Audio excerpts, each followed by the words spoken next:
We were trying to make the movie seem like it was made in the 1970s. I wanted to kind of see, some notion of normalcy, or, just rows of houses and people going about their lives before, we sort of introduced the violence. It just needed to be that sort of detached, indifferent view of that rows of houses and the people with their barbecues.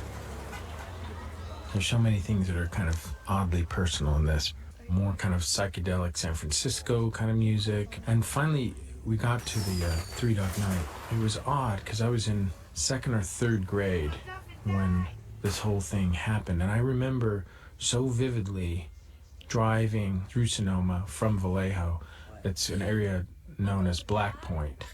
And I remember being in the back of my parents' 65 Impala, and the windows were rolled down. It was the beginning of summer, and you could smell eucalyptus, and this song was playing on the radio. And there was something about it when I heard it. It literally transported me personally to the summer of 1969, which is, again, a purely subjective thing. And, making movies ultimately is a wholly subjective thing. But I remember just feeling, very misty when I heard that music. And again, there is no way to make a movie that's not subjective. You have to make decisions about what the behavior is, and you have to sort of work with what dramatically works.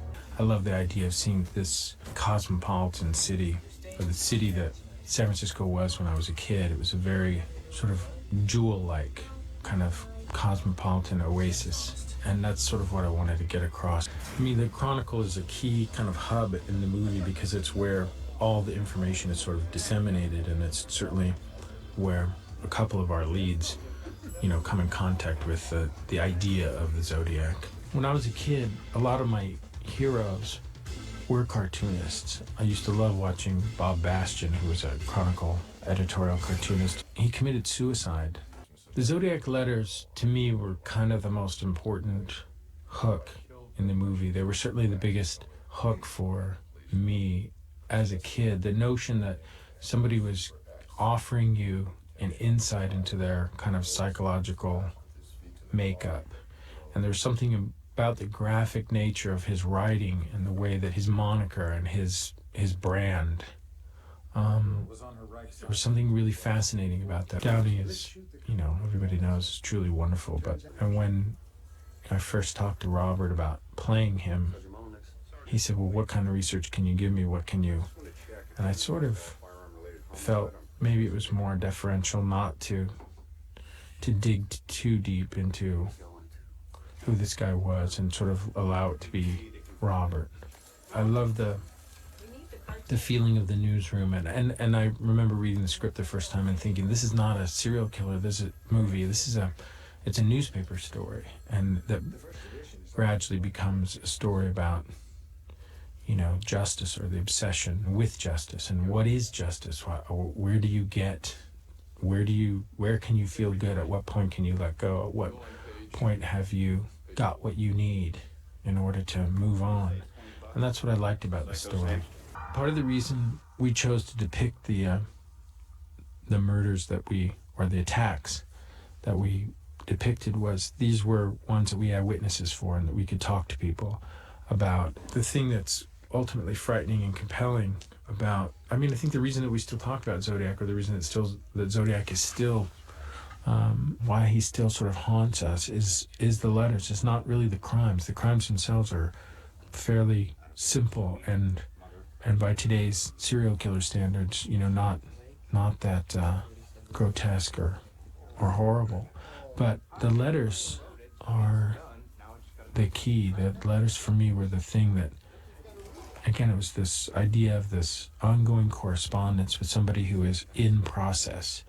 And you got to see how he, not only the manipulation of the press, or the manipulation of the public, but just his evolution, the evolution of his thinking and how he thought about himself. And so we tried to sort of make that, the letters, the hub of the letters, and the letters passing through the Chronicle, the hub of how the story was peeled. Most of the violence in the movie, all the bloodletting, that is to say the stabbing Berryessa, the shooting at Blue Rock Springs and the shooting at Washington and Cherry were done digitally because we determined that it was going to take way too much time to get everybody all bloody and then change their wardrobe, clean them all up, and then get them all bloody again. The fun in shooting a period movie like this was doing the period newscasts and trying to kind of, couch the notion for the audience that the world has really changed in the last 35 to 40 years. It was one of the more interesting sort of fact-finding excursions. Because you would expect, if you're making a movie about a case like this, you would expect them to sort of want to have history rewritten just a little bit, or have things, and there was I never for once got a feeling that they wanted anything other than, look, here it is, warts and all. This is what we thought at the time. Here's the mistake that we made. We should never have done X, Y, or Z. But, and there was this real sense of, it wasn't that they wanted to rewrite history. It's like they just wanted one more shot at being able to go over this stuff. They wanted just a little bit more time, a little more funding, a little more support. This kind of palpable sense of wanting to have seen this be tied up. And it wasn't sad. I don't recall feeling like, oh, I feel so bad for them. I felt very much like we needed to do them justice, because they still felt this is the one that got away and this is the one that didn't deserve to get away. So I didn't care so much about how the actors looked in the parts. I really wanted it to be about their persona and what the kind of energy that they put off. I was talking to Jennifer Aniston about, we were talking about movies and actors that she had worked with that she just loved. And Jake Gyllenhaal was one of them, and Mark Ruffalo was the other one. She was telling me just how unbelievably talented these guys were.